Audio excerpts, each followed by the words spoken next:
Hello, hello, everyone. It is Kenyon here. It is Basketball Rewind. We are here for a special episode. I am joined by, of course, always here, Coach Roach. I'm also joined by Ganon Baker, and he's a very special guest. We're gonna introduce him in just a second.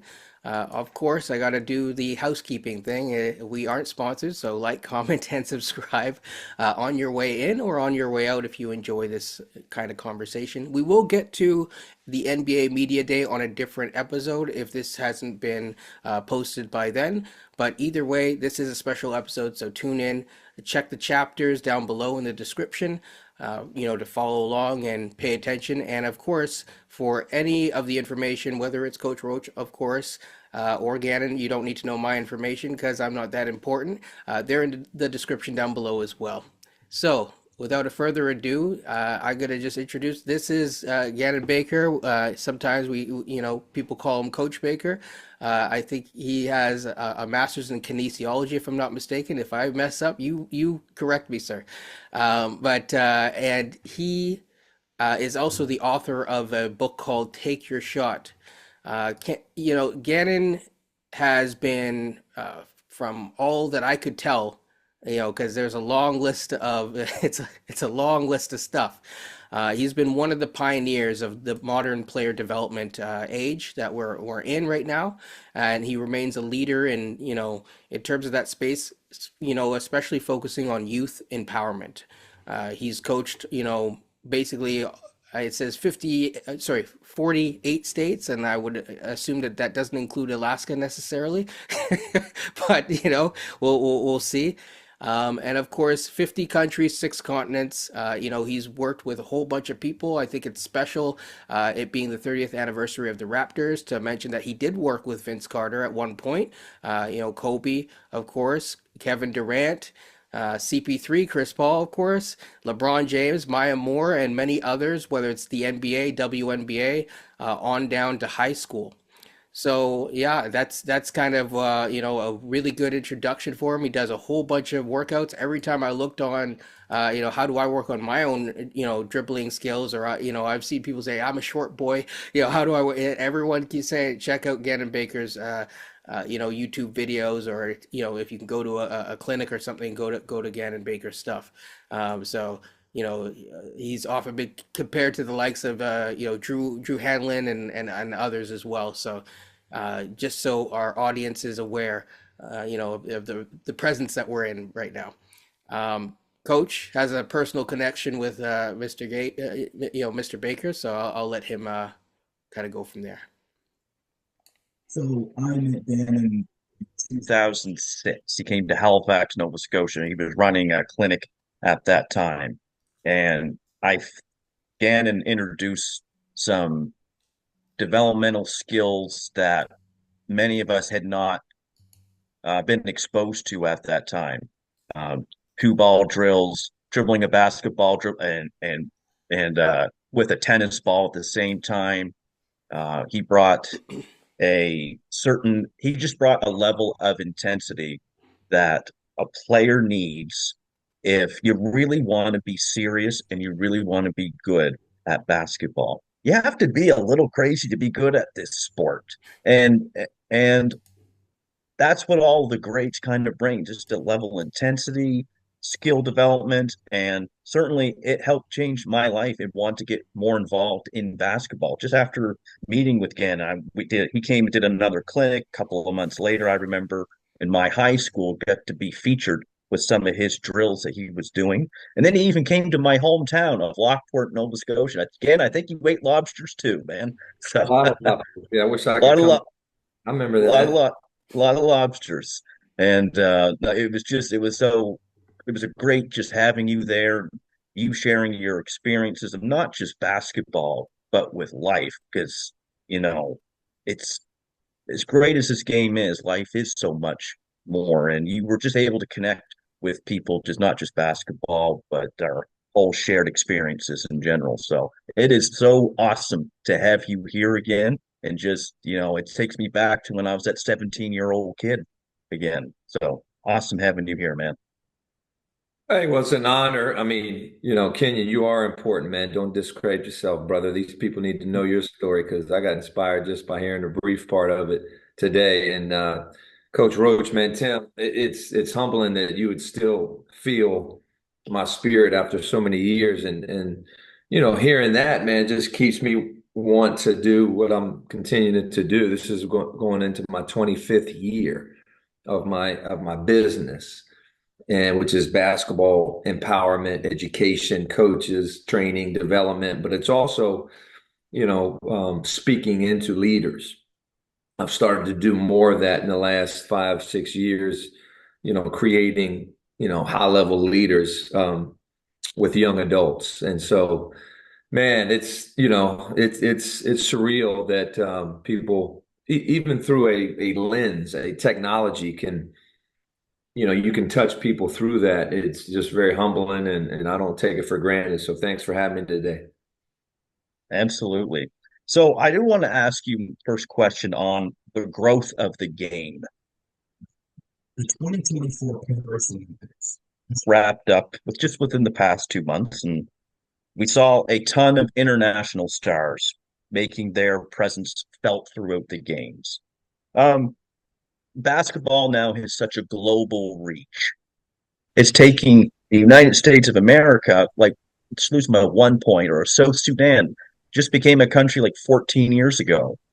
We're seeing these small countries with big basketball presence do amazing things on the world scene. And I just wanted to ask your opinion because I know that you travel the world and you promote basketball. What is it that they're doing that has them doing so well on the international and world scene right now? Yeah, that's a great question. It's obedience. If that's one word, it's study. They look at basketball as an academic subject, and it starts with the coaches on the grassroots level. Doing this 25 years, my workouts, my camps, my coaching classes, they all sell out overseas. I went to Africa. There was kids and coaches like looking through the window outside when I was in Nigeria. The Philippines, same thing. Parents sitting and watch and take notes of your training so they can go home and train their kids. Of educational appreciation more so overseas than it is in the United States. United States, we very rarely, if ever, sell out. And that could be me, that could be a Drew Hanlon, that could be a Phil Handy, some of the leaders in this industry. Development is not valued over here. Entertainment is. Overseas, education is greater than entertainment. In the United States, entertainment is greater than education. That's why you see some of these comments and, some of these European superstars kind of going at some of the NBA superstars, because the NBA, until you get to the playoffs, right, is all about the fans, where in Europe, it's all about the product. So that's why you see countries exceeding expectations and getting close to us, because they take it more seriously. They're more obedient students to the game. And then you got to give us credit, Europe credit. I mean, Europe and United States experts go over to these Asian countries and to all over Europe and teach and share. Like the United States, you have to give us credit. We have shared a lot with the world as far as basketball.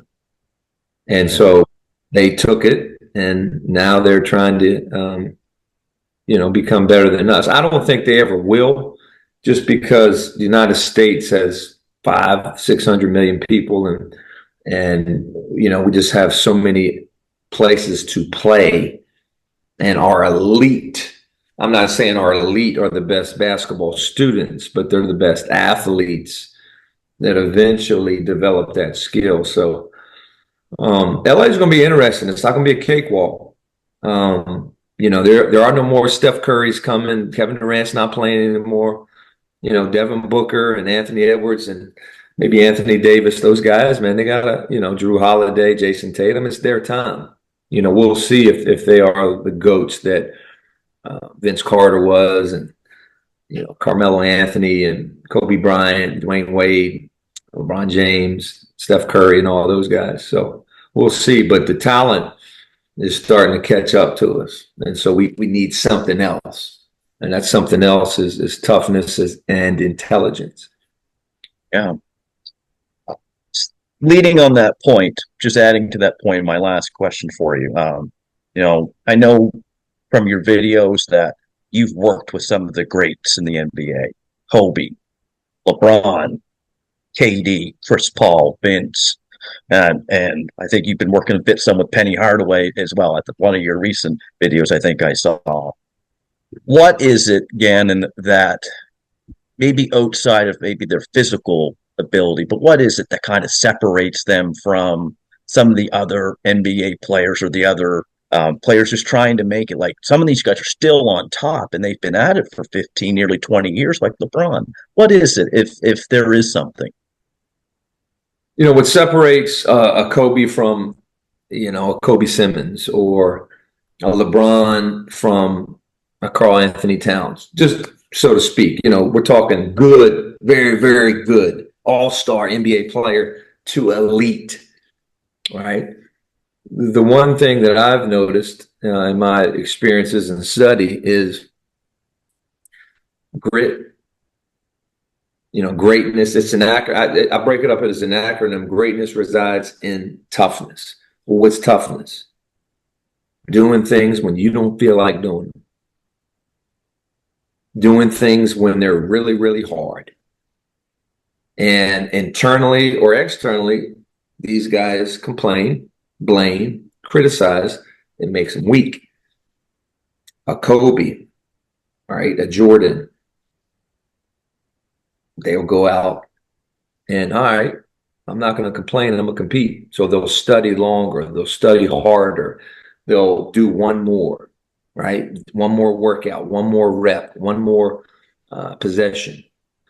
They'll sacrifice, unfortunately at times, family, social time to make sure there's no cracks in their game. There's no kryptonite in their skill sets.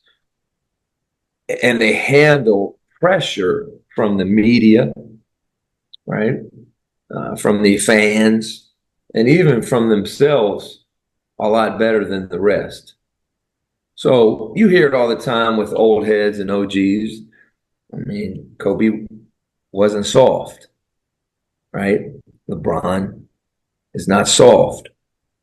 And the greatest of all time, in my opinion, Jordan, Kobe's right there. You're just not as tough and not as disciplined. And you don't have as much grit as this guy right here. You just don't. Larry Bird. There's a lot of good dudes that came through the league, but they weren't as tough as Larry Bird. Larry Bird was just going to keep getting better until what? Until he was the best or his team was the best. So that's not something a skill trainer can say, hey, do this drill and you get toughness. Do this drill and you become the Wolverine. No, it's a mindset. It's a personal journey every single day that these guys wake up and they say, you know what? I'm going to be the best I can be. I'm going to win the day. And so, Kenyon, if I can sew into you a little bit, man, Tim, winning the day is in 5 categories. You got to work on yourself physically, mentally, emotionally, spiritually, and socially. If you kill it in those 5, financially, you'll be fine. All right. But that's a holistic self. That's what I try to do every single day. Like, I'm 52 and I can keep up with any trainer in the industry. And that's not bragging. But a lot of them can't, they don't have my energy, nor do they have my skill set. It's because every day I wake up and say, you know what? I'm not letting that old man in. Right? The Ganon Baker you saw in 2006, I'm trying to still physically, right, be that guy. Now, mentally, I'm better. Emotionally, I'm better. I don't hit people with the boxing glove because I'm angry at it. Inside joke. I know. I love it. But, Kobe could take the punches. Jordan could take the punches. When they made mistakes, they owned it and they got better at it, and they found that losing is really learning. And that's discipline, that's toughness, that's hard. All right, that's not soft. So a lot of these guys can't reach their level because they're just they don't take the punches well and they don't maintain that discipline. One time after a workout, LeBron told me, look, man, greatness is consistency. Once you figure out the answers to the test, man, do that every day. And if there's better answers to the test, if there's a better way of doing it, do that. Add that to your toolbox. That's called a growth mindset. And when you have growth, that's the bridge to joy. When you have joy, you ain't never in that dungeon of depression, right? You're competing, not complaining, right? You're passionate, not playful. You are committed, not interested. Let's go. The podcast has started. Anyway, I get fired up, fellas. No, I love it. You get fired up all you want, man. Kenya Love thinks it here. crack right now. He's looking at me like, man, this guy, what's he drinking? No. I'm drinking the juice of life, Kay. Yeah, that's right. If you love what you do, you show it. You bring light. You bring light to others. That's what I try to do. But this, no, it reminded me of a few quotes. First of all, when I was studying with one of my best friends, I won't even call him a best friend; he's a brother at this point. You know, we were studying a couple years ago and trying to get through one of the hardest subjects that I've ever tackled. And one of the things that he reminded me, he said, you know, we can't just study until you get it right. You have to study till you can't get it wrong. And I just kept going and going and going. And I needed, for this test, to get the grade of that I needed, I needed basically 98% on the test. And I aced the test. I got 100%. Good job, man. I don't even think Coach knows this story. So, and then it I do also, not. yes, and also my grandma, she passed this on to my dad. My dad passed it on to me. But you know, it's you have to, among many quotes, but it's you know, you can't just be mindful of who you you know are hanging out with, but it's you have to hang out with people who you want to be like and who make you better. That's right. Well said. You Yeah, know, I have a couple other questions, but I'm gonna just sure. go silent for just a second. Well, you know, to parlay on what you said, you know, Kobe works at something so much so that it becomes part of his skin. You know, and I always tell kids 2 + 2, and right away they say 4. 3 + 3, 6.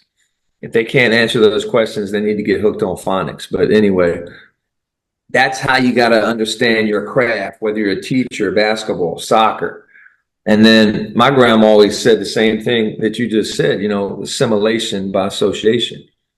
You become who you hang out with. Sometimes you're a product of your environment. You follow the voices that you're around. Your life follows the voices that you listen to. So that's very powerful, very well said. Yeah, so I have a bunch of questions actually. I have a big passion for the mid range, and a lot of the guys that you talked about, they were, you know, they were decent at that, I would say. I would I would also say that I can't personally think of a single team that has won a championship at an NBA level or WNBA level without having at least one effective mid-range scorer.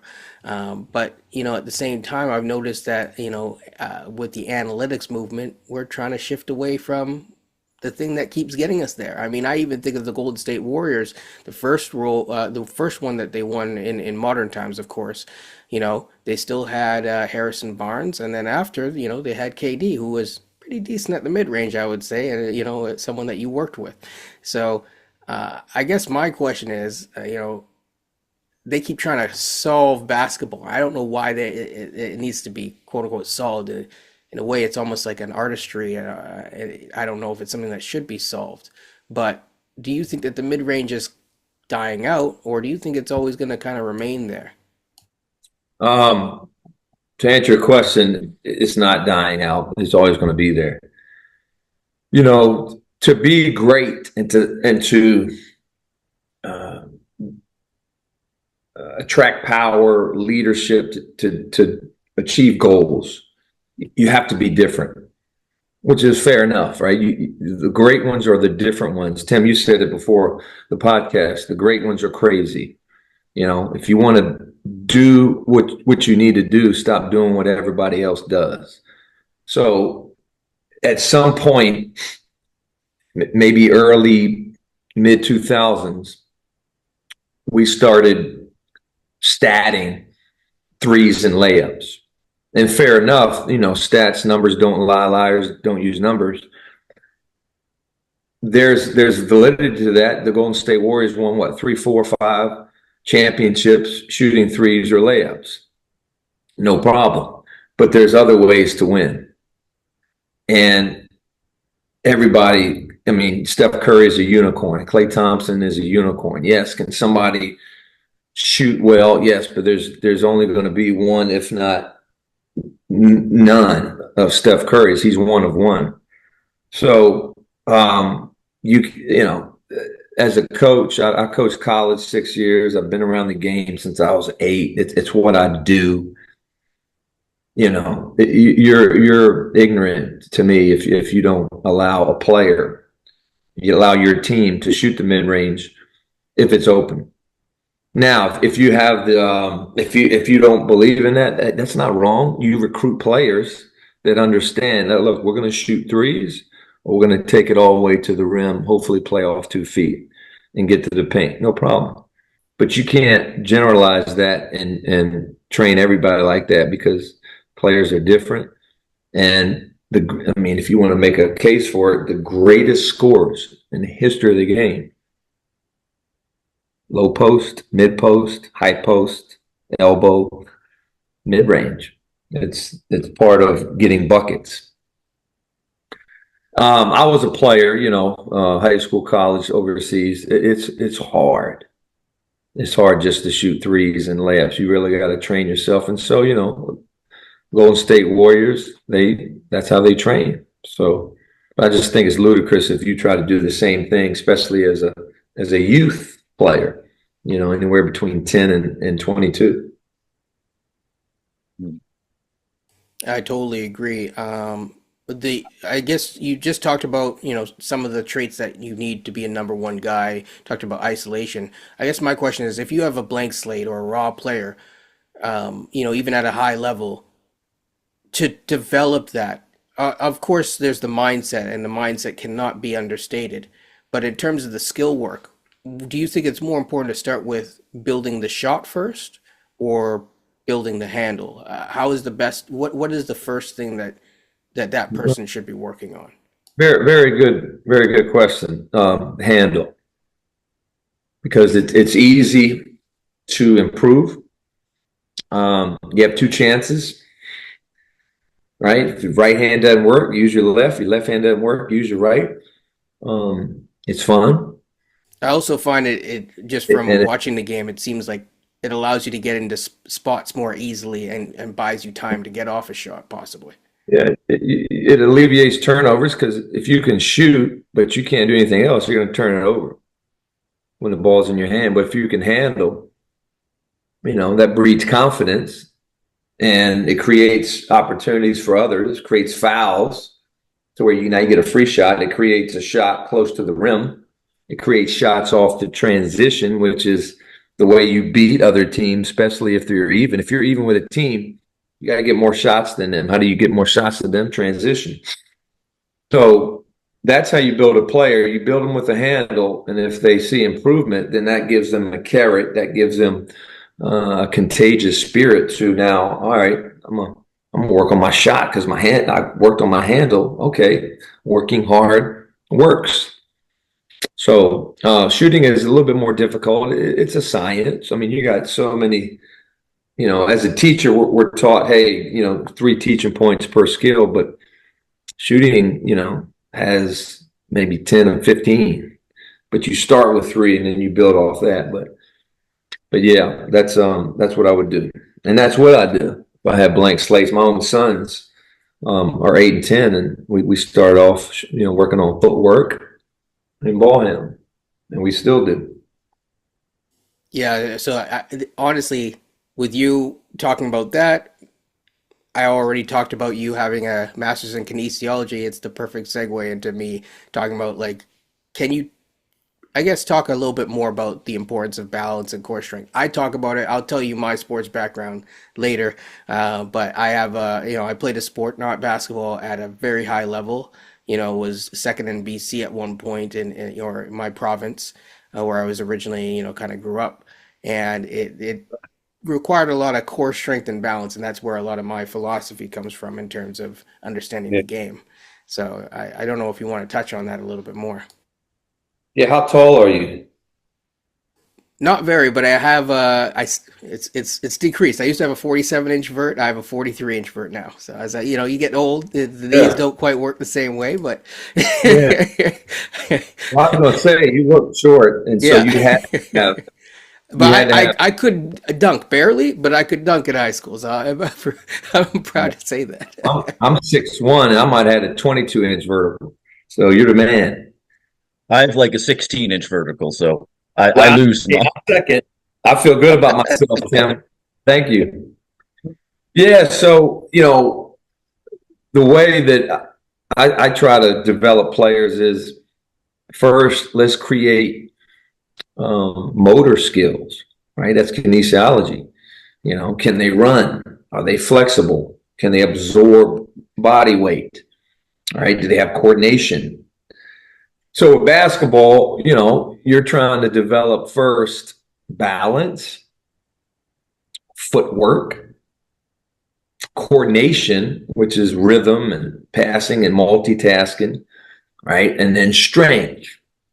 Well, what strength do they need? I mean, if I had to pick a few, it's core, it's glutes, it's lower body strength, right? And then once you get that, then build some upper body strength. So a lot of players work on their skills, and man, their stamina is amazing, but they don't have footwork, they don't have balance, they don't have strength.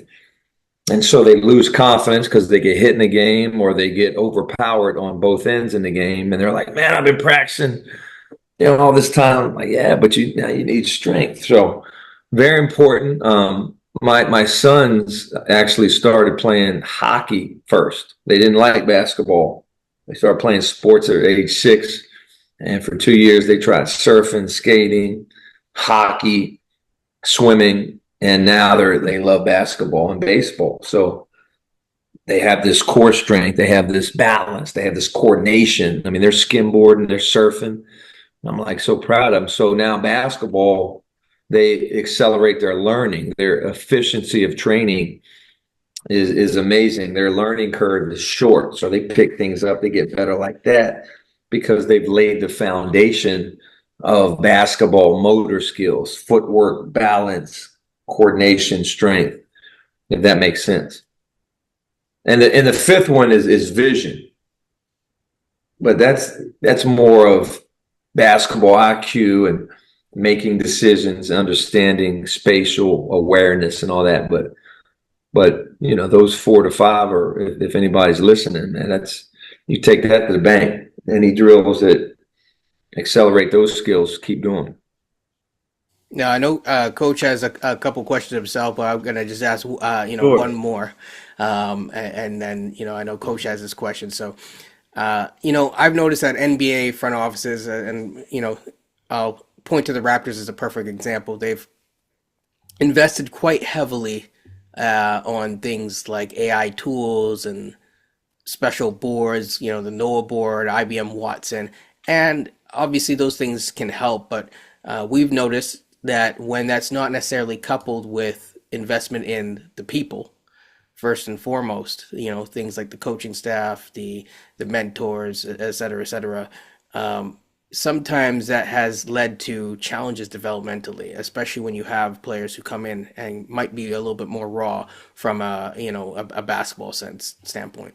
So I guess my question is there a room, is there a healthy balance? I mean, you don't want to say no to technology, but you also don't want to have technology, and nor do I think it can fully replace, the human touch. And I say that as, I've watched a couple of the, what's online for you, and I know that you like to get, have a hands-on approach with your development as well. Yeah, that's a great perspective. My thing is the AI doesn't hurt the players. Does it help them as much as them doing other sports specific things? I don't know. I haven't done the research. I know the Raptors won a championship based on their coaching, their toughness, and their team culture and talent. Right. So if you want to win a championship, duplicate what the greats, Miami, Boston, and I guarantee Boston didn't, attribute their championship to the AI tools. So it's different. It's something that you can recruit players to, and it's a narrative that you can say, yeah, we got to know, so it's I call it shiny objects, but those kind of shiny objects don't hurt the player. It helps them. But players, especially NBA players, all of them don't want to work like Kobe and LeBron. So they have a short attention span. They're only in the gym an hour. And that's what I tell youth coaches when they get cones and mats and colored backboards and jumping on boxes and jumping on trampolines. Look, man, you only have an hour. Won't you just spend more time helping the kids understand what basics is? Let's work on, let's show them how they can work on the drills at home. Let's show them a move and a counter and read the defense, and then let's teach them how to play in the 5-team concepts on offense, with 4 other teammates. So that's what's always most important. You have to duplicate the game as much as possible. So that's why, Tim, I don't use boxing gloves anymore. I use my flesh to hit players. And over the last probably 3-4 years since COVID, I've gotten more respectful comments in my messages saying, hey, coach, we're living in a new era. You might want to use a pad or a ball, because of the world we live in. Now I know what they're saying. It might be weird. I might touch a girl. I might hit a guy. I understand that. But I asked them, hey, man, would you like me to guard you, or would you like me to use a paddle, or would you like me to use the pad, or would you like me to use the ball to hit you? And man, 100%. I can't even think of all the kids say, no, coach, be you. I want to get better. Do what you do. All right, I'm going to do what I do. It's because they trust me. They understand me. They want the human connection. Like these kids spend so much freaking time on this thing. And AI, to me, the best AI was Allen Iverson, the new AI. Do I use GPT, chat, whatever? Yeah, I use it. It's on, I'm writing a book using an AI. But there has to be a balance, like you said, Kay, on human connection, man, blood, flesh to flesh, because in the game, AI ain't giving them any reads. It's a human being. Yeah. And so, I got an AI right here. I know all the reads. I know the different angles, and I can manipulate, I got this from Phil Handy, a good friend of mine who just finished coaching with the Lakers. He calls it shadow boxing. And so you shadow box with your defense, with your athletes, and they pick up reads like that. So I'm not into superficial manufacturing. I must still continue to be hands-on until I get sued and go to jail. And then when I get out of jail, I'll think about it. But I don't live out of fear based on the world. I asked, hey, man, I'm training you. What do you fear? What do you want? I'll meet you where you're at. But so many trainers, not trainers, let's talk about leadership. So many people are led by fear instead of facts.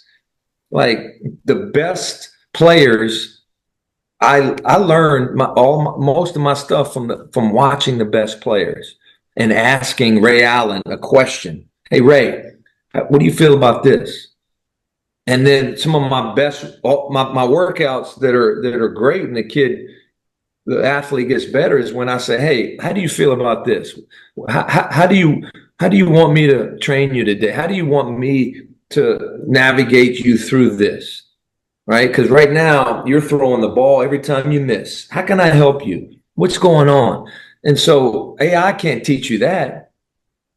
You have to, as a coach, create your own questions, create your own personal journey with that athlete. And it's called human connection Yeah. and relationships. You said, Kay, it's the relationships. Winning teams talk and touch. Winning teams talk and touch. So do most of that instead of talking into a freaking computer. Yeah. Well, That's how I feel. And all the new age GMs will never hire me as their player development coach. So no problem. Well, they should be. Yeah, I'm they just should. They should be. I might have a slight bit not of what I'm bias looking for you, right now. That's not what I'm looking for. But I got a couple OGs out there that when they get a head job, I might join them. But I can't deal with people that are living in fear and always thinking of political correctness. I'm thinking of passion. Well, the thing that also is interesting about it, and goes to another one of our passions here, is that the growth of the game. Basketball has grown, sorry, hockey fans, has grown faster than hockey. It's now the number two sport in the world, next to soccer, of course. That's going to be hard to beat, but they're sure going to try. Yeah. One of the things that you touched on just now hits home for me for that, because I keep saying, okay, well, why does it keep growing? Because it's so accessible, right? You don't need a whole bunch of pads like you do with a hockey or with a baseball or with other things.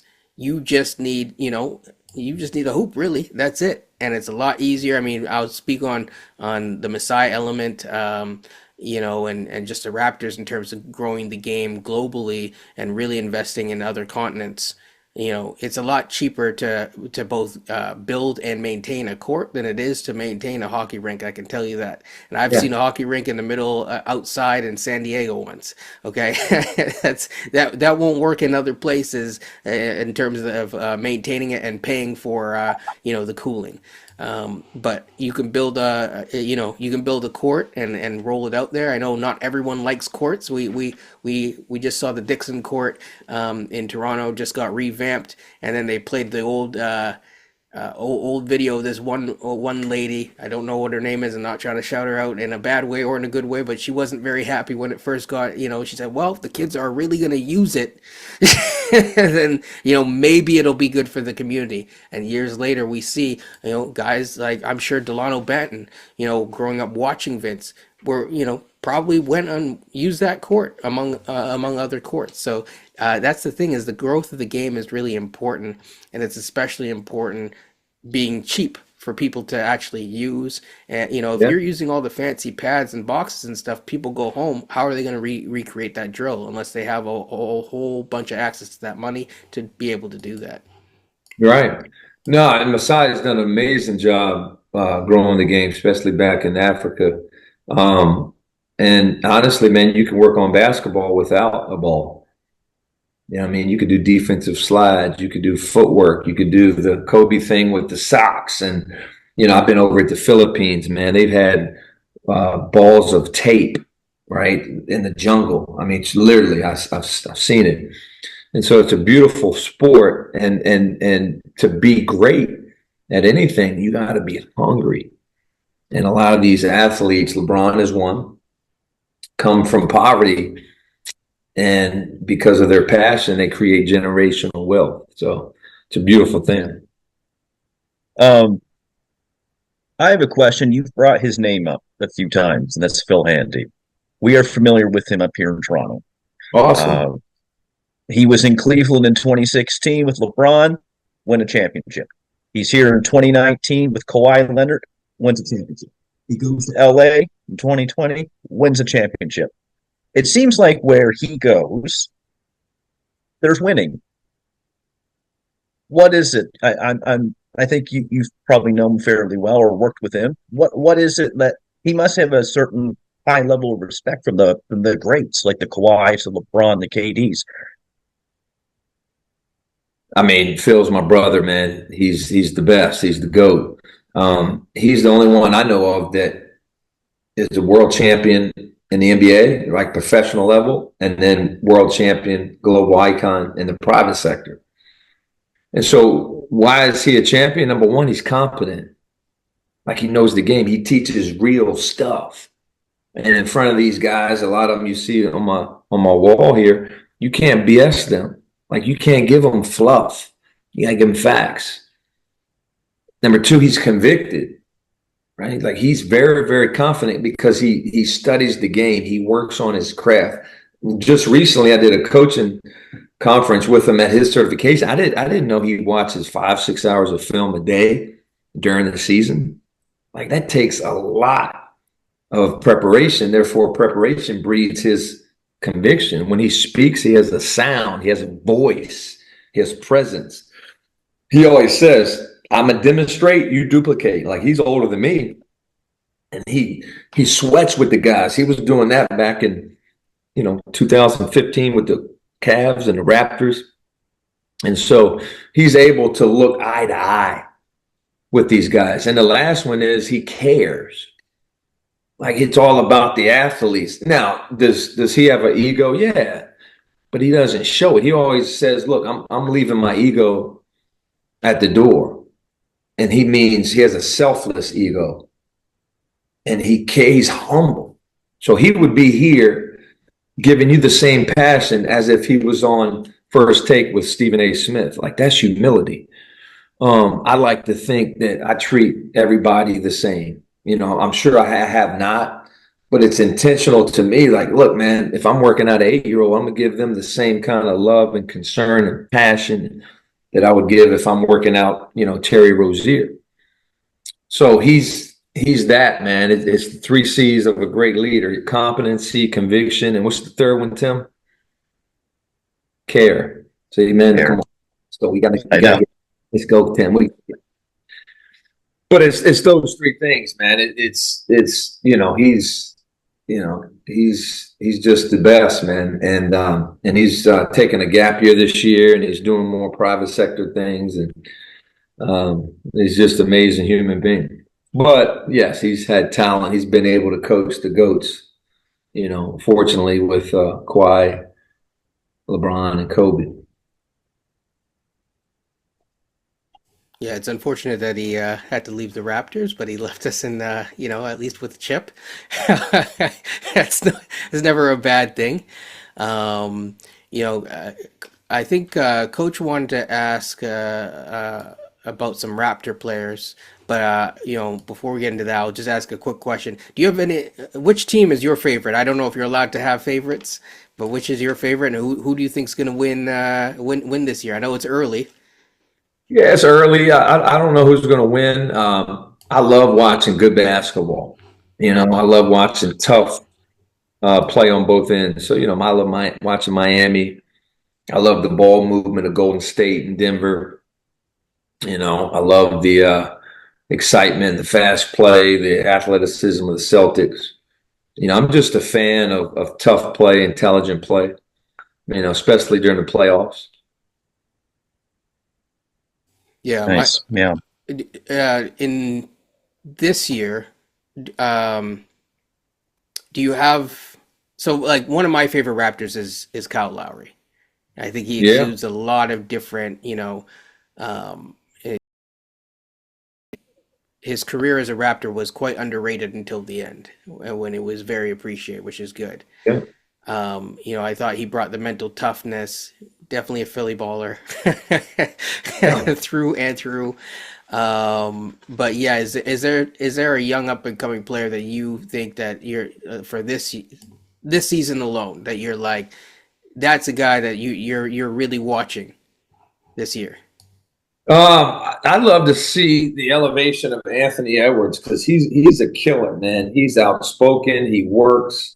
I know his workout coach, the assistant for the Timberwolves, Chris Hines. I met him through basketball, and he also speaks at the Phil Handy event. So I feel a little connection to that, seeing how Anthony does, knowing what their goals are, where they're trying to go. He's had some banter back and forth with some of the NBA OGs, Hall of Famers. I love that. And now Wembanyama, that's my 8-year-old's favorite player, man. We had to get his jersey for Christmas. He's wearing #1 in baseball, just he's an enigma. We haven't seen anything like him. Porzingis maybe, but Wembanyama's better. We'll see those two. I'm like, all right. And then, again, you have to study people like you that sometimes look like you. Like I never grew up studying Michael Jordan, although I love Michael Jordan as a fan. Man, I studied John Stockton because I looked like him. I was 6'1" like him. People were going to kind of evaluate me like him. So I like watching, small Caucasian guards because I'm using them as a role model. Yeah, because right? I'm assuming you're not 7'3", 7 or Man, 7'6" or whatever. 6'1". Yeah, I'm gonna be frank. I'm 6'1" and white. Kind of hard to mimic Wemby if you don't have the wingspan, right? So yeah, I'm 6'1" and white, and so this world wants to put you into a box and label you. And I'm just speaking from my life. I grew up hearing you're too white to play. White boy, go play the white boy sport. I was the only white guy on my team in high school for 5 years. And then in college, the other white guy was the walk-on. So he never played at Duquesne. I played at Duquesne. And, that's what I heard. And so and I learned through analytics later that being under 6'1" and white, you got a 0.001% chance of starting at a Division I NCAA school. So I'm like, man, I overcame those odds. And so I'm telling my kids, don't watch Wembanyama, enjoy LeBron and all, but you need to watch Campazzo, right? Who's Argentinian point guard for Denver. You need to watch TJ McConnell. You need to watch Peyton Pritchard, right? You need to watch players you need to watch JJ Barrera, old tapes. You know what I mean? Even a guy like, who played at Kentucky, who plays at Miami Heat, kind of combo. Tyler Hero? Tyler Hero, but he's got a 1-inch vertical leap. So, it's when I watch the NBA or college, I can't help but watch it as a coach. You know what I mean? So I don't have one team I'm rooting for. I'm just looking for, that's good basketball. Oh, that's something I can add to my drills. Or I'll bring that up in a podcast. I watch NFL football as a fan and college football as a fan, but I watch basketball. I can't help it. I love to break it down and look for great play and then teaching points and lessons that I can pass on to other humans. I don't know if I have any more questions, unless you do. It's just great hearing Ganon you speak just about your life experiences, what you're doing, who you've come across just along your journey. In a sense, a Phil Handy and a Kobe and LeBron and Maya Moore and all kinds of coaches, and it's really, really good to hear, and just your perspectives on life too. Yeah, thank you. It's been an honor to spend time talking life with you guys. I do want to let people know about my book. It's a children's book that I wrote called Take Your Shot. It's on my Instagram link. If you go to the bio, the link is in there. It's on Amazon as well, but you can go to our site and buy it. It's about a kid going to the park, playing in diversity, and him getting bullied and him using step solutions and strategies to overcome that. And so it's a neat book. And I'm also going to be in Hamilton, Ontario, November, I think 17th, 18th, 19th, 20th, 21st, 22nd, somewhere around there, doing some leadership stuff.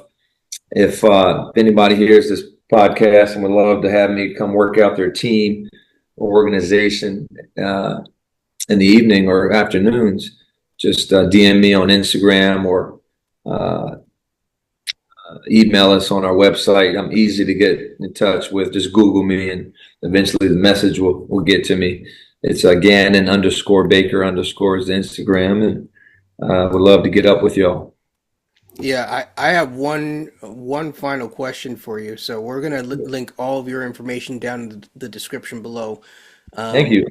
what is there one book that you've read, of course, beyond the one that you've written, is there one book that you've read that's really touched your life that you'd like to share? Yeah, I try to read one book a month. So many. Great question. Man, this book always keeps coming up, man. It's an older book that they did a revision of it, but the author is it's called The Purpose Driven Life by Rick Warren. I've read Yeah, it's not it. bad. Yeah. So that I mean, I read that one in 2000, and it I'm here. You know, it's about finding your purpose, kind of taking everything up to your life at that point, and then doing what God wants you to do. And so this is my 25th year. I could have made a lot more money doing other things. I came up during the social media era, so I didn't monetize all the social media platforms like I should, but maybe that wasn't my purpose or that was just stupidity on my part. I've been offered college, MBA jobs, WNBA jobs. I turned them down for a lot of money. Some of them weren't a lot of money. Some of them were entry jobs, but some of them were very good money. If I'd have stayed, I'd have been in Phil Handy's tax bracket. Wasn't my purpose. Wasn't my purpose. People still say, "Man, why are you still doing this?" Number one, I'm good at it. I love it, and it's my purpose. This is where God wants me to be. So I've been praying of, all right, where do you want me now? I like to stay home more. I have a foundation, a Project 12, to help boys that don't have fathers, mentor them. And then I have a speaking kind of consulting company I just started that I'm trying to do more of that. And so maybe that's my purpose, but it's a great book to get you on track with who you are, and it helps you know whose you are. So you don't have to be a person of faith to enjoy that book and help win your game in life, because it's a tremendous. It spoke to me tremendously. Rick Warren, Purpose Driven Life. But take your shot first, and then go get Purpose Driven Life. Gannon, you Absolutely. you have to promise me something. What is that? If Masai and the Raptors come calling, man, you got to take the phone call. Just consider it. He won't call, but I'll always take the call. Uh, I will always take the call. I know. Uh, I mean, there yeah, there was a job posting not that long ago, so I know. Uh, I know. Here's the tough thing too, Kay, man. When you've worked for yourself Mm, for over 2 decades, man, it's tough taking an entry level job somewhere, you know? it is. yes, yes. Yeah. Gannon, it has been great having you. I hope that you come back. Hopefully, you enjoyed the conversation Cool. as much as we did.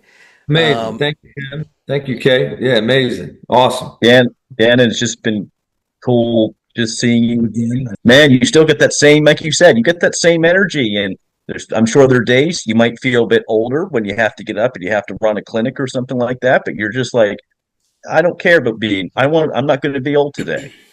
yeah, Don't let the old man in. Clint Eastwood. They asked, man, you're 90. How do you keep that zeal? He's like, man, I wake up and I never let the old man in. So I'm like, you know what? It's the spirit that gives life. So I'm gonna try to do the same thing. But yes, that body's a little more stiff, Tim. You know what I mean? I'm a little younger than you, and I know it. I can feel the same thing. So, yeah. Sorry, guys, my audio hasn't been great today. I don't know why, but You're no, good. no need to apologize.